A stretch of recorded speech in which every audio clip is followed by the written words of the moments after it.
guys, good morning mga kaisang bayan. At inabutan natin at dumating at bumisita dito sa bayan ng Taytay sa birthday celebrant ni Mayor Alan De Leon dito sa Sports Complex mga kaisang bayan. Makapanayam natin ang anak kalusugan, Party List, Ray. Ray Reyes po, ay magandang umaga po sa inyong lahat, sa ating tagapakinig dito sa ating issue ng bayan kay Jerry at good morning po. Opo. Ito ho ba programa ng anak kalusugan? Ito ho ba nationwide? Yes, actually yung anak kalusugan is a nationwide party list po. Opo. So ang aming main advocacy ay serbisyong pangkalusugan. Sobrang encompassing po talaga yan pagka you look at all dimensions po.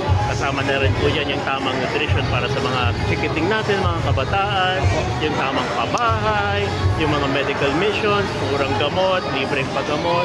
Yan po ating ginagawa po sa anak kalusugan. Nationwide po tayo.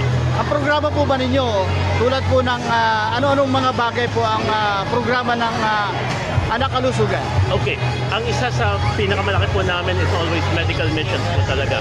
At alam naman po natin na nung nakaraang pandemya, sobrang laking bagay na kalusugan yung ating alagaan kung wala tayong adequate facilities, kunwari yung non-isolation facilities, mga bakuna, tapos yung mga ibang gamot. As a matter of fact, dahil sa pandemic ay na-elevate na rin po yung priority ng serbisyong pangkalusugan. So we'll always be doing medical missions. Sa katunayan po, nagpagawa na rin po tayo ng mga hospitals, super health centers, mobile clinics, and always yung mga pagbibigay din po ng supply para sa mga gamot. Ngayon po nagdaang bagyong Enteng, ano ho ang inyong mga binigay at tinulong sa ating mga kababayan? Actually, hindi lang yung Enteng, saka yung isang sa Cybergat, Karina po yata yung dumaan. We've always done relief operations po. I'm not so sure kung medyo hindi kita kasi natabunan ng mga tarpos po natin yung ating food truck. So relief operations po, that's part of it. And kasama din po yan, ibigay natin yung masustansyang lugaw. Minsan nagbibigay din po tayo, ito, paborito ng asawa ko, munggo.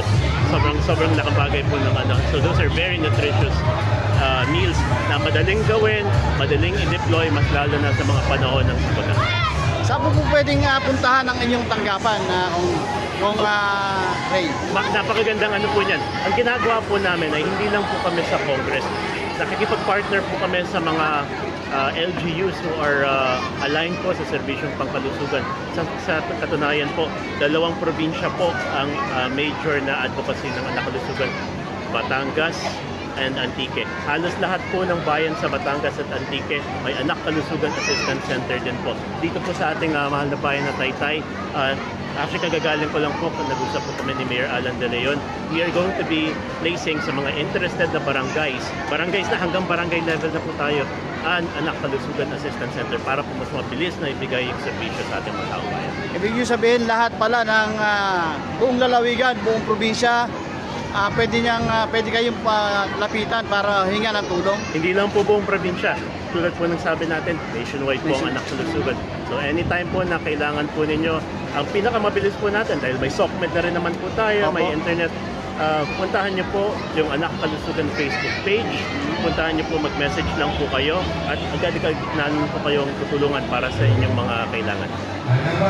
Kaya po ang ating munting mensahe at panayam sa ating napakasipag na congressman na si Ray Reyes po ng anak kalusugan. Yan, Party List. maraming salamat po. Maraming salamat din po. Ingat po tayong lahat.